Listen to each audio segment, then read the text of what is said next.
নমস্কার স্টুডেন্ট, আশা করি তোমরা ভালো আছো। আজকে আবার আমি একটা ক্লাস নিয়ে এসেছি তোমাদের জন্য, খুবই গুরুত্বপূর্ণ ক্লাস। এই যে তৃতীয় চ্যাপ্টার আছে, তৃতীয় অধ্যায়, তৃতীয় অধ্যায় তোমরা জানো এটা হচ্ছে তৃতীয় অধ্যায়, কৃষক ও উপজাতি বিদ্রোহ। ঠিক আছে, এইটার উপরে আজকে আমরা খুব একটা গুরুত্বপূর্ণ ক্লাস নিতে চলেছি। খুব সম্ভবত এই চ্যাপ্টারটা থেকে 1, 2 এবং 4 নম্বরের কোশ্চেন তোমরা অবশ্যই পাবে এবং 8ও পেতে পারো। তাহলে এই চ্যাপ্টারে বিশেষ করে 1 বা 2 নম্বরের জন্য প্রতিটা বিদ্রোহ কোন কোন সালে হয়েছিল, কোথায় হয়েছিল, সেই বিদ্রোহগুলোতে কে কে নেতৃত্ব দিয়েছিলেন, এই বিষয়ে আমরা একটা গুরুত্বপূর্ণ ক্লাস নেব আজকে। এটা নেওয়ার উদ্দেশ্য, কারণ ইতিহাসের ক্ষেত্রে সাল এত অধিক পরিমাণে থাকে, এত সাল আমাদেরকে মনে করতে হয়, সেজন্য অনেক সময় আমরা গুলিয়ে ফেলি, দ্বিধাগ্রস্ত হয়ে যায়। সেই জন্য আজকে এই ক্লাসটা নেওয়া হবে, তোমরা খুবই উপকৃত হবে। তাহলে আমি সরাসরি চলে যাচ্ছি। এক একটা বিদ্রোহ ধরে এক একটা আলোচনা আমরা করব। ঠিক আছে, যেমন ধরো সন্ন্যাসী ফকির বিদ্রোহ গত বছরে 8 নম্বরে পরীক্ষায় পড়েছিল, 8 মার্কসে পড়ে গিয়েছিল। তাহলে এই বছর হতে পারে 1 বা 2 মার্কসের কোশ্চেনে পড়তে পারে। তাহলে সময়কাল হচ্ছে 1763 খ্রিস্টাব্দ থেকে 1800 খ্রিস্টাব্দ। বিদ্রোহের নাম সন্ন্যাসী ও ফকির বিদ্রোহ। ঠিক আছে, নেতৃবৃন্দের মধ্যে ছিল পীতাম্বর, ভবানী পাঠক, তোমরা এই নামটা শুনে থাকবে, দেবী চৌধুরানী একটা উপন্যাসী আছে বঙ্কিমচন্দ্র চট্টোপাধ্যায় লেখা, সেখানে ভবানী পাঠক এবং দেবী চৌধুরানী এই চরিত্রগুলো আমরা পাই। তারপরে মজনু শাহ, চিরাগ আলী, কৃপানাথ, ফরাগল শাহ, অনুপ নারায়ণ, নজরুল মোহাম্মদ, শ্রীনিবাস প্রমুখ ইত্যাদি নেতাদের নাম পাওয়া যায়। তোমাদের বইয়ে হয়তো এত নেতার নাম থাকবে না, তবুও আমি একটু বেশি করে নামগুলো দিয়েছি। মনে রাখবে কিছু কিছু নাম খুবই গুরুত্বপূর্ণ, যেমন ধরো ভবানী পাঠক, দেবী চৌধুরানী, চিরাগ আলী, এই নামগুলো কিছু কিছু নাম তোমরা মনে রাখবে। এই যে কোশ্চেনের উত্তরগুলো, এটা 1 নাম্বার, 2 নাম্বার, এবং যদি বড় কোশ্চেনে আসে, ধরো সন্ন্যাসী ফকির বিদ্রোহ এলো না, অন্য কোনো বিদ্রোহ নিয়ে এলো, তখন তোমরা কি করতে পারবে, যখন রেফারেন্স হিসাবে কোনো একটা পয়েন্ট লিখছো, সেখানে হয়তো এগুলো কাজে লাগবে। ঠিক আছে, বিদ্রোহের স্থান কোথায় কোথায় হয়েছিল: ঢাকা, বগুড়া, মালদহ, রংপুর, দিনাজপুর, ময়মনসিংহ, ফরিদপুর, কোচবিহার, রামপুর, এই জায়গাগুলোতে হয়েছিল। তখনকার দিনে তো বাংলাদেশ বা পশ্চিমবঙ্গ বলে আলাদা থাকেনি, তখন বঙ্গ। ঠিক আছে, সেই বঙ্গতে, যেমন ধরো মালদহ এখন পশ্চিমবঙ্গে, আবার এদিকে ঢাকাও আছে, রংপুর, তাহলে এই জায়গাগুলোতে এই বিদ্রোহটা হয়েছিল। এই বিদ্রোহের চরিত্রটা কি ছিল? এটা প্রধানত কৃষক বিদ্রোহ ছিল। ঠিক আছে, আর তখনকার দিনের বড়লাট কে ছিলেন? গভর্নর জেনারেল ভ্যানসিটার্ট, লর্ড ভ্যানসিটার্ট ছিলেন তখনকার গভর্নর জেনারেল। তাহলে এইরকম ভাবে যদি তোমরা তথ্যগুলোকে একই জায়গাতে সুন্দর করে পেয়ে যাও, তাহলে মনে রাখতে সুবিধা হবে। ঠিক আছে, এরপর হচ্ছে চুয়াড় বিদ্রোহ। চুয়াড় বিদ্রোহ দুটো ভাগে হয়েছিল, প্রথম পর্ব এবং দ্বিতীয় পর্ব। প্রথম পর্ব হয়েছিল 1768 থেকে 1790, তারপরে 1798 থেকে 1799, দুটো পর্বেতে হয়েছিল। ঠিক আছে, বিদ্রোহের নাম চুয়াড় বিদ্রোহ। নেতৃবৃন্দ কি ছিল? জগন্নাথ সিংহ, তারপরে দুর্জন সিং, মাধব সিং, ঠিক আছে, তারপরে গোবর্ধন দিকপতি, লাল সিং, মোহন সিং, এই নামগুলো তোমরা মনে রাখবে, এরা ছিলেন নেতৃবৃন্দ। বিদ্রোহের স্থান কোথায়? চুয়াড় বিদ্রোহের স্থান ছিল কোথায়?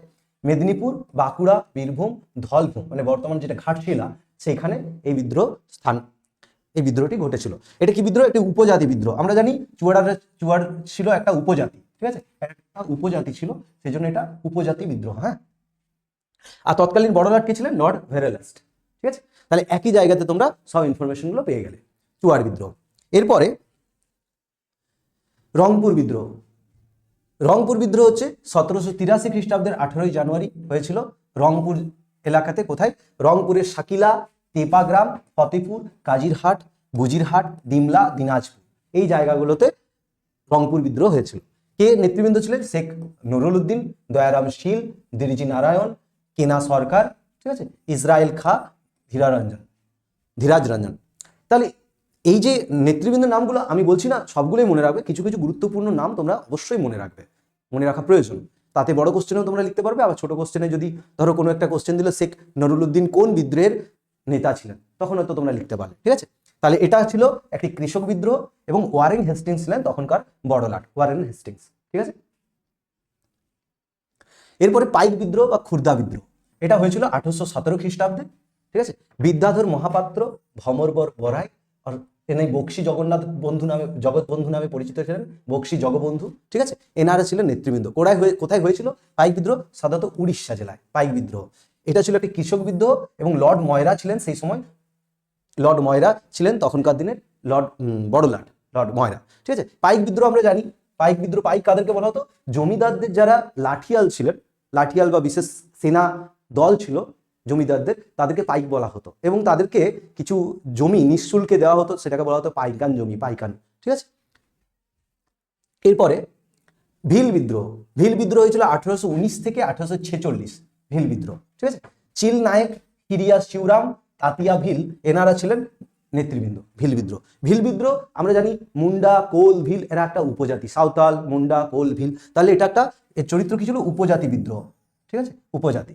এটা কোথায় হয়েছিল? যেখানে ভিলরা বসবাস করেন, যেমন পশ্চিমঘাট পর্বতমালার পাদদেশে খানদেশ অঞ্চলে, এছাড়া সাতপুরা, সাতমালা, অজন্তা পার্বত্য অঞ্চলে এই ভিলরা, সাধারণত এই সব উপজাতিগুলো পার্বত্য বা জঙ্গলমহল এলাকাতে বেশি বসবাস করে, সেই জন্য এটা পার্বত্য মনে রাখবে। সাতপুরা, সাতমালা, অজন্তা ইত্যাদি পার্বত্য অঞ্চলগুলোতে এই ভিলরা বসবাস করতো এবং তারা যে বিদ্রোহটা করেছিল সেটার নাম হচ্ছে ভিল বিদ্রোহ। এবং লর্ড ময়রা ছিলেন এই সময়, লর্ড ময়রার সময়কালে এই বিদ্রোহটা শুরু হয়েছিল। ঠিক আছে।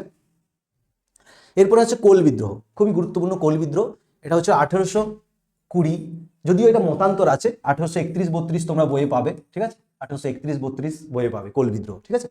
তাহলে বুদ্ধ ভগত, জয়া ভগত, তারপরে বৃন্দাই মার্কি, সুইমুন্ডা, সিংরাই মানকি, এনারা ছিলেন এই বিদ্রোহের নেতা। তার মধ্যে এই নাম দুটো খুবই কমন নাম, অবশ্যই মনে রাখবে। বিদ্রোহের স্থান কোথায় ছিল? মানভূম, সিংভূম, রাঁচি, হাজারিবাগ, পালামু, ছোটনাগপুর ইত্যাদি জেলায়। আমরা বললাম যে সাঁওতাল, কোল, মুন্ডা, ভিল এরা উপজাতি, তাহলে এই বিদ্রোহের চরিত্রটা ছিল উপজাতি বিদ্রোহ। উপজাতি বিদ্রোহ। তৎকালীন বড়লাট ছিলেন লর্ড ময়রা। ঠিক আছে, লর্ড ময়রা ছিলেন তৎকালীন বড়লাট, তিনি এই সময়ে, তার সময়ে কোল বিদ্রোহটা হয়েছিল। ঠিক আছে। এরপরে কোশ্চেন হচ্ছে ওয়াহাবি আন্দোলন। ওয়াহাবি আন্দোলন আমি বলছি 1823 খ্রিস্টাব্দে শুরু হয়েছিল, 1885 খ্রিস্টাব্দ অব্দি চলেছিল। একটা দীর্ঘ সময় ধরে এই আন্দোলনটা চলেছিল। এটা ছিল একটা যে ইসলাম ধর্ম তার সমাজ সংস্কারমূলক আন্দোলন, ধর্ম সংস্কারমূলক আন্দোলন, ইসলাম যে ধর্ম তার সংস্কারমূলক আন্দোলন, সেই জন্য দীর্ঘদিন ধরে চলেছিল এই বিদ্রোহটা। তারপরে সাইফ আলিউল্লাহ, সৈয়দ আহমদ। ঠিক আছে। এছাড়াও পরবর্তীকালে আমরা এই যে কেরামত আলী, এই নামগুলো পাই। কোথায় হয়েছিল? বাংলা, বিহার, দিল্লি, মিরাট, হায়দ্রাবাদ, উত্তর পশ্চিম সীমান্ত প্রদেশ, পাঞ্জাব, উত্তরপ্রদেশ, মহারাষ্ট্র, মানে যেখানেই ভারতের মুসলিম অধ্যুষিত এলাকা, সেখানে এই বিদ্রোহটা হয়েছিল। এটা ধর্ম সংস্কারমূলক আন্দোলন। এবং আমরা জানি যে এছাড়া এই যে প্রকৃতি কি ছিল? এই যে ধর্মীয়, যেটা বললাম, ধর্মীয় আদর্শে অনুপ্রাণিত কৃষক আন্দোলন। ঠিক আছে। তৎকালীন বর্ণনা ছিল লর্ড আমহার্স্ট। এই সময়কাল ধরে পুরো আমহার্স্ট থাকেননি। ঠিক আছে, তার সময় বিদ্রোহটা শুরু হয়েছিল। ঠিক আছে। তাহলে এই নামগুলো কিছু তোমরা, বিলায়েত আলী, এই নামগুলো, মোহাম্মদ হোসেন, ঠিক আছে, ফরহাদ হোসেন, কিছু কিছু নাম তোমরা অবশ্যই মনে রাখবে। এরপরে পাগলপন্থী বিদ্রোহ বা গারো বিদ্রোহ 1824 খ্রিস্টাব্দে কিছু কিছু বইয়ে অবশ্যই পাবে তোমরা। 1825 থেকে 1827 খ্রিস্টাব্দ পর্যন্ত এই বিদ্রোহটা চলেছে। পাগলপন্থী বিদ্রোহ নেতৃবৃন্দ ছিলেন ফকির করম শাহ, এই নামটা অবশ্যই মনে রাখবে, চাঁদগাছি। ঠিক আছে। তার পুত্র টিপু শাহ বা গারো, তার সময়েও বিদ্রোহ চলেছিল। এই নামটা মাঝে মাঝেই খুব কমন নাম পড়ে। এটা কোথায় হয়েছিল? বাংলাদেশের ময়মনসিংহ জেলা শেরপুর পরগনাতে এই বিদ্রোহটা হয়েছিল, পাগলপন্থী বিদ্রোহ বা গারো বিদ্রোহ। এটা প্রধানত একটা কৃষক বিদ্রোহ ছিল এবং লর্ড আমহার্স্ট ছিলেন তখনকার দিনের বড়লাট। ঠিক আছে। একই জায়গাতে পেয়ে যাচ্ছ সমস্ত ইনফরমেশনগুলো, সুবিধা হবে তোমাদের মনে রাখতে, পড়তে। ঠিক আছে। এরপরে 1831 খ্রিস্টাব্দের একটা বিদ্রোহ, বারাসাত বিদ্রোহ বা বাংলার ওয়াহাবি বিদ্রোহ। তখন আমি বলবো ভাবছিলাম, পরে ভাবলাম যে বারাসাত বিদ্রোহ যখন আসবে তখন বলবো। মীর নিসার আলী, তিতুমির, আমরা এই নামটা বারবার পেয়েছি, তিতুমির, মীর নিসার আলী। ঠিক আছে, তিতুমির, মীর নিসার আলী, ভাগ্নে গোলাম মাসুম মঈনুদ্দিন মিসকিন শাহ, এনারা ছিলেন নেতৃবৃন্দ বারাসাত বিদ্রোহ। বিদ্রোহের স্থান কোথায় ছিল? বর্তমান উত্তর 24 পরগনায় বাদুড়িয়া থানার হায়দারপুর গ্রাম। ঠিক আছে, এটা ছিল যে বারাসাত বিদ্রোহ তার এলাকা, এই এলাকাতে বিদ্রোহটা ছড়িয়ে পড়েছিল। তারপরে এটা নিয়ে বিভিন্ন মতামত আছে ঐতিহাসিকদের মধ্যে, যেটা কি ধরনের বিদ্রোহ বা এর প্রকৃতি কি ছিল, বিদ্রোহটার মূল প্রকৃতি। সেখানে হচ্ছে ধর্মীয় বিদ্রোহ, সাম্প্রদায়িক বিদ্রোহ, কৃষক বিদ্রোহ, স্বাধীনতা সংগ্রাম, এটাকে বিভিন্নভাবে এই বিদ্রোহটাকে নাম দেওয়া হয়েছে। ঠিক আছে। যেমন ধরো কোনো ঐতিহাসিকরা বলেছেন যে কিছু বলবেন, কেউ ঐতিহাসিকরা বলেছেন যে এটা ধর্মীয় বিদ্রোহ ছিল। ঠিক আছে, যেহেতু আমরা জানি ওয়াহাবি আন্দোলন ধর্ম সংস্কার আন্দোলন, তাহলে ধর্মীয় বিদ্রোহ। কেউ বলেছেন এটা সাম্প্রদায়িক বিদ্রোহ। ঠিক আছে, ধর্মকে নিয়ে কৃষক বিদ্রোহ, এবং কৃষকদের একটা বড় অংশ এই বিদ্রোহে যোগদান করেছিলেন। তারপরে স্বাধীনতার সংগ্রাম, কারণ আমরা জানি তিতুমির সেখানে বাসের কেল্লা তৈরি করেছিলেন এবং নিজস্ব সরকার প্রতিষ্ঠা করেছিলেন। তোমরা নিশ্চয়ই পড়েছো যে সেখানে একটা নতুন সরকার তিনি প্রতিষ্ঠা করেছিলেন, সেই জন্য এনাকে স্বাধীনতা সংগ্রামও বলা হয় এই বিদ্রোহটাকে। লর্ড উইলিয়াম বেন্টিং ছিলেন তখনকার দিনের বড়লাট এই বিদ্রোহটা চলাকালীন, ঠিক আছে। এরপর হচ্ছে গাদগারি বিদ্রোহ। এটা যদিও অতটা গুরুত্বপূর্ণ নয়, তবুও বলে দিচ্ছি। 1840-45 থেকে শুরু হয়েছিল, ঠিক আছে। কৃষ্ণদাস পণ্ডিত ছিলেন নেতা এই বিদ্রোহের। মহারাষ্ট্রের কোলাপুর এলাকায় বিদ্রোহ হয়েছিল। এটা একটা উপজাতি বিদ্রোহ এবং লর্ড হার্ডিঞ্জ ছিলেন, লর্ড হার্ডিঞ্জ প্রথম, দুজন লর্ড হার্ডিঞ্জ আছে, তো লর্ড হার্ডিঞ্জ ফার্স্ট ছিলেন এই বিদ্রোহের সময় বড়লাট, ঠিক আছে। এরপর হচ্ছে সাঁওতাল বিদ্রোহ বা হুল বিদ্রোহ, খুবই গুরুত্বপূর্ণ সাঁওতাল বিদ্রোহ। আমি যখন সাজেশনের ক্লাস নিয়েছিলাম তো বলেছিলাম এবছর সাঁওতাল বিদ্রোহের কারণ এবং বৈশিষ্ট্য খুবই গুরুত্বপূর্ণ, 8 এবং 4 নম্বরের জন্য পরীক্ষাতে পড়বে। তাহলে সাঁওতাল বিদ্রোহ 1855-56 হয়েছিল, 1855 হয়েছিল। এবং সাঁওতাল বিদ্রোহ সিধু কানু, ঠিক আছে, চাঁদ, ভৈরব, বীর সিং, কালো প্রামাণিক, ডোমন মাঝি, এনারা ছিলেন উল্লেখযোগ্য নেতৃবৃন্দ, ঠিক আছে। সিধু কানু আমরা তো নাম শুনেইছি। এছাড়া কোথায় হয়েছিল? বিহারের রাজমহল থেকে পশ্চিমবঙ্গের মুর্শিদাবাদ পর্যন্ত, বিহারের রাজমহল থেকে পশ্চিমবঙ্গের মুর্শিদাবাদ পর্যন্ত বিস্তৃত এলাকাতে এই বিদ্রোহটা ছড়িয়ে পড়েছিল। সাঁওতাল বিদ্রোহ খুবই গুরুত্বপূর্ণ। এটা একটা উপজাতি বিদ্রোহ, কারণ এটা একটা উপজাতি বিদ্রোহ, এটা উপজাতি বিদ্রোহ, সাঁওতাল বিদ্রোহ।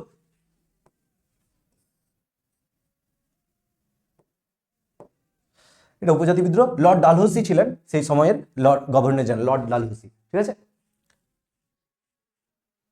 এরপর হচ্ছে নীল বিদ্রোহ, ঠিক আছে। নীল বিদ্রোহ গত বছর পড়েছিল 4 মার্কসে নীল বিদ্রোহ, তাহলে 2 মার্কসের জন্য এবছর রেডি করে রাখতে পারো। 1859-60 খ্রিস্টাব্দে নীল বিদ্রোহ হয়েছিল, ঠিক আছে। নীল বিদ্রোহ, বিষ্ণুচরণ বিশ্বাস, দিগম্বর বিশ্বাস, এই নামগুলো খুবই কমন নাম। নদিয়া জেলা চৌগাছা গ্রামে 2024 সালের কোশ্চেন পড়েছিল কোথাকার মানে তারা মানুষ ছিলেন, ঠিক আছে। তারপরে পাবনার মহেশ বন্দ্যোপাধ্যায়, মালদহের ফরাজি নেতা রফিক মণ্ডল, খুলনার কাদের মণ্ডল, সুন্দরবনের রহিমুল্লাহ, কুরনগরের মেঘাই সর্দার, এরকম অনেক, এই যে বৈদ্যনাথ সর্দার, বিশ্বনাথ সর্দার, এই নামগুলো গুরুত্বপূর্ণ। বৈদ্যনাথ সর্দার, বিশ্বনাথ সর্দার, পাঁচু শেখ, ঠিক আছে, মল্লিকপুরের পাঁচু শেখ, এনারা ছিলেন এই বিদ্রোহের নেতা। এনারা এই বিদ্রোহকে নেতৃত্ব দিয়েছিলেন। বিদ্রোহের স্থান কোথায় ছিল? বাংলার নদিয়ার কৃষ্ণনগর, এটা বানানটা ভুল আছে, এটা কৃষ্ণনগর হবে, হ্যাঁ, কৃষ্ণনগরের চৌগাছা গ্রামে, এই মাত্র আমি বললাম চৌগাছা গ্রামে। এরপর যশোর, বাংলাদেশের যশোর, পাবনা, ফরিদপুর, খুলনা, মালদহ, মুর্শিদাবাদ পশ্চিমবঙ্গের এখন বর্তমান, দিনাজপুর, বারাসাত প্রভৃতি এলাকাতেও। তার মানে আমরা বুঝতে পারি যে এই বিদ্রোহের ব্যাপকতা, ব্যাপ্তিটা কতটা ছিল, ঠিক আছে। বিভিন্ন অঞ্চলে এই বিদ্রোহ ছড়িয়ে পড়েছিল। এটা ছিল একটি কৃষক বিদ্রোহ। নীল বিদ্রোহ নামটা শুনে আমরা বুঝতে পারছি নীল চাষিরা নীলকর সাহেবদের বিরুদ্ধে বিদ্রোহটা করেছিল, ঠিক আছে, নীলকর সাহেবদের। এবং গ্রাম বার্তা প্রকাশিকা যে সংবাদপত্র, যে হরিনাথ মজুমদারের, এই বিদ্রোহের প্রচারে কিন্তু গুরুত্বপূর্ণ ভূমিকা নিয়েছিল নীল বিদ্রোহের প্রচারে, ঠিক আছে। তাহলে এটা কৃষক বিদ্রোহ। এবং লর্ড ক্যানিং ছিলেন তখনকার দিনে বড় লর্ড ক্যানিং, ঠিক আছে। এরপরে কোন্ডা বিদ্রোহ। কোন্ডা একটা উপজাতি, সাঁওতাল, ভিল, মুন্ডা এদের মতো। এটা কোন্ডা বিদ্রোহ 1862 খ্রিস্টাব্দে হয়েছিল, ঠিক আছে। কোরামাল্লায়া একটা জায়গা, কোরামাল্লায়া, বিশাখাপট্টনম এবং কোরামাল্লায়া একটা জায়গা, সরি মানে বললাম, এই কোরামাল্লায়া ছিলেন একজন নেতা এই বিদ্রোহে। বিশাখাপট্টনম, অন্ধ্রপ্রদেশ, এই জায়গাতে এই বিদ্রোহটা ছড়িয়ে পড়েছিল। উপজাতি বিদ্রোহ, কোন্ডারা নর্থ ইন্ডিয়ার, সাউথ ইন্ডিয়া, সরি দক্ষিণ ভারতের, এই যে বিশাখাপট্টনম অন্ধ্রপ্রদেশে ছড়িয়ে পড়েছিল। এবং লর্ড প্রথম এলগিন ছিলেন তখনকার বড় লর্ড, ঠিক আছে। এরপর হচ্ছে পাবনা বিদ্রোহ। পাবনা বিদ্রোহ 1872 খ্রিস্টাব্দে ঘটেছিল। পাবনা বিদ্রোহ ঈশানচন্দ্র রায়, সোমনাথ পাল, খুদি মোল্লা, এনারা ছিলেন নেতৃবৃন্দ পাবনা বিদ্রোহের। বাংলাদেশের পাবনা জেলাতে এই বিদ্রোহ ছড়িয়ে পড়েছিল, সেই জন্য এই বিদ্রোহটার নামই পাবনা বিদ্রোহ, ঠিক আছে। বাংলাদেশের পাবনা জেলাতে এই বিদ্রোহটা ছড়িয়ে পড়েছিল। এটা মূলত কৃষক বিদ্রোহ ছিল, কৃষকরা মিলিত হয়ে যে বিদ্রোহটা করেছিল এটা কৃষক বিদ্রোহ। এবং স্যার জন স্ট্যাচি, ঠিক আছে, তখনকার বড় লর্ড ছিলেন, ঠিক আছে, সূচনাকালে। এই বিদ্রোহ যখন শুরু হয়েছিল, জন স্ট্যাচি। এরপরে 1875-76 খ্রিস্টাব্দে দাক্ষিণাত্য কৃষক বিদ্রোহ বা মহারাষ্ট্রের কৃষক বিদ্রোহ, ঠিক আছে, 1875-76 সময়ে এই বিদ্রোহটা সংগঠিত হয়েছিল। কুনবি কৃষক সম্প্রদায় বা কোঙ্গোলিয়া, এই যে কৃষক সম্প্রদায়, এনারা এই বিদ্রোহটাকে নেতৃত্ব দিয়েছিলেন। কোথায় হয়েছিল? দাক্ষিণাত্যের বোম্বাই প্রেসিডেন্সি, মহারাষ্ট্রের পুনে বা আহমেদনগরে এই বিদ্রোহটা ছড়িয়ে পড়েছিল, দাক্ষিণাত্যের কৃষক বিদ্রোহ। এটা ছিল একটা কৃষক বিদ্রোহ, নামটা থেকেই বুঝতে পারছি একটা কৃষক বিদ্রোহ। এবং লর্ড নর্থব্রুক এই বিদ্রোহটার সময় বড় লর্ড ছিলেন, ঠিক আছে, লর্ড নর্থব্রুক। এরপর হচ্ছে মুন্ডা বিদ্রোহ। মুন্ডা বিদ্রোহ 4 মার্কসে কোশ্চেন এসেছিল। গত বছরে। বিরসা মুন্ডা, আমরা নামটা অবশ্যই শুনেছি, গয়া মুন্ডা, এনারা নেতৃত্ব দিয়েছিলেন। 1899 থেকে 1900 খ্রিস্টাব্দ পর্যন্ত এই বিদ্রোহটা চলেছিল। ছোটনাগপুরের সন্নিহিত অঞ্চলে, ছোটনাগপুর মালভূমি আছে, তার সন্নিহিত অঞ্চলে যে মুন্ডারা যে উপজাতি বাস করতেন সেখানে এই বিদ্রোহটা মূলত হয়েছিল।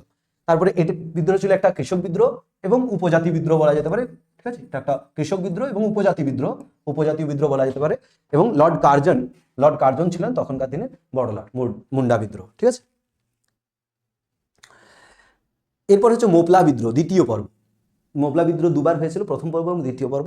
দ্বিতীয় পর্ব 1921 খ্রিস্টাব্দে হয়েছিল দ্বিতীয় পর্ব। আলী মুসলিয়ার সিথি কোয়া থাঙ্গাল ইমরাইয়া কোয়া থাঙ্গাল, ঠিক আছে, এনারা ছিলেন সেখানকার বুন মোহাম্মদ হাজি, এনারা ছিলেন এই মোপলা বিদ্রোহের নেতৃবৃন্দ। কেরালার মালাবার অঞ্চলে এই বিদ্রোহটা হয়েছিল। কেরালার মালাবার অঞ্চলে, আমরা জানি কেরালাটা মালাবার উপকূল, ঠিক আছে, কেরালার মালাবার অঞ্চলে এই বিদ্রোহটা হয়েছিল এবং এটি ছিল একটি কৃষক বিদ্রোহ। এই মোপলা বিদ্রোহটি ছিল একটি কৃষক বিদ্রোহ এবং লর্ড রিডিং ছিলেন তখনকার বড় লর্ড, ঠিক আছে।